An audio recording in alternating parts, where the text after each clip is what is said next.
মূৰত জাপি পিন্ধি পথাৰত ভূঁই ৰোৱাত ব্যস্ত বিধায়ক পদ্ম হাজৰিকা। কন্যাকাৰ ৫০০ বিঘাৰো অধিক ভূমিত কোনকোনি জহা, কলা জহা, ভোগ জহা আদিকে ধৰি ভিন্ন প্ৰজাতিৰ জহা ধানৰ কঠীয়া ৰোপণ কৰিছে বিধায়কগৰাকীয়ে।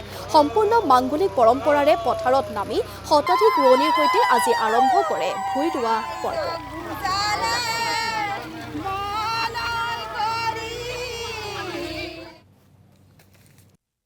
কন্যাকাৰ ভৰলীপৰীয়া বহুমুখী পামে আমি এই পদক্ষেপ গ্ৰহণ কৰিছোঁ যে কেনিও যাতে মাটি আমাৰ এনেই নাথাকে, চনে পৰি নাথাকে, হোলা চোলা যি য'ত আছে সকলোৱে যাতে আমি ধান খেতি কৰিব পাৰোঁ।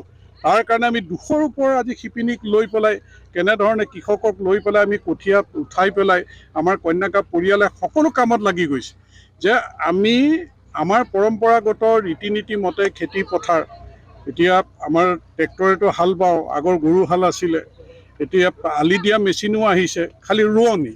গতিকে ৰোৱনীত আমাৰ মানুহে ধান ৰুবলৈ ক'ৰবাত পাহৰি গৈছে।